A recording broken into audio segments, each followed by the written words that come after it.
يا هلا والله حبايب قلبي، شلونكم؟ شلون صحة؟ يا رب تكونوا بخير. المعلمة صاحبة الاكسبلور نزلت فيديو وتقول هما مو حيوانات حتى تعامل وياهم هيك. انا لازم اتعامل ويا طلاب هيك. خلينا نشاهد الفيديو انا وياكم بالاخير. وهذا لازم تسوي لايك واشتراك. لا اعتذار ولا تبرير. لا اعتذار ولا تبرير. حفظوها زين. اوكي. الله شاهد، انا هياتني هسه قاعده من النوم وشوفوا لي وجهي الا اشوف الجو مشتعل من الرسائل بالواتساب بالنسبه على بيجات الفيسبوك، ناشرين مقطعي اللي نزلته يوم امس اني وتلاميذي. اولا المقطع اني من منزلته بالساحه يا عزيزي، فانت ما تمنعني انه اني بالساحه شلون اتصرف ويا تلاميذي. انا دائما اتمازح وياهم وهذه طريقتي وهذا اسلوبي. من كنت معلمه بمدرسه بنات فانا اتمازح ويا جميع تلميذاتي. اني هذه طريقتي وهذا اسلوبي.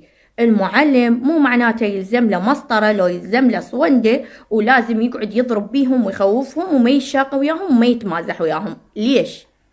ليش هم حيوانات؟ أجل لكم السامع، لو هم إنسان ليش مثلا ما تصرفت وياهم؟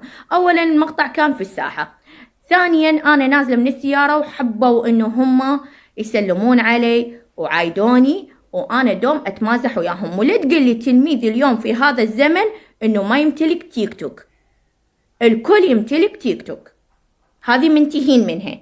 ثانيا أنا ما أصور دون علمهم أو علم أهاليتهم. أوكي، فأنا ماخذة الموافقة منهم وماخذة الموافقة من أهاليتهم.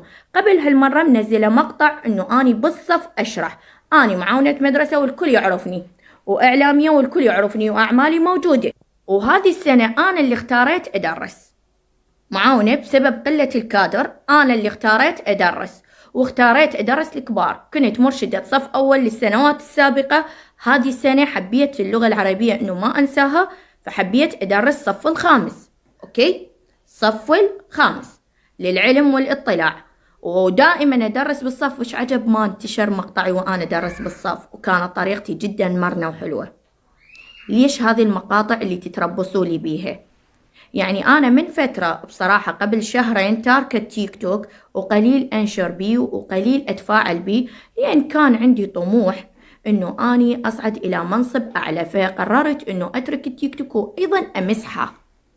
لكن ما حدث هذا الشيء لأن ما يصير أجمع بين، مثل ما نقول أجمع بين طموحين، طموح التيك توك وطموح المنصب الأعلى، فقررت إنه أمسحه. لكن ما حدث هذا. على العموم الله ما قسم لي هذا المنصب وإن شاء الله يقسم لي بالسنوات القادمة، فرجعت على تفاعلي بالتيك توك وأحب الناس وأحب تلاميذي ودوم أتمازح وياهم. ولا على بالكم راح أترك المزح، راح أبقى أتمازح وياهم. لكن اختياركم للوصف كان خطأ. اعمل بعكس نصيحتك، بطلوا الغيرة، بطلوا الأنانية، بطلوا الحقد، لأن أنا ما راح أبطل مقاطع مع تلاميذي. أوكي، واليوم لو كان دوام كان نزلت لكم مقطع مع تلاميذي، لأن أنا هذا أسلوبي وما راح أغيره. المعلم كان رسولا، والرسول ما يقول ضربوهم، عاقبوهم، أذوهم، خوفوهم.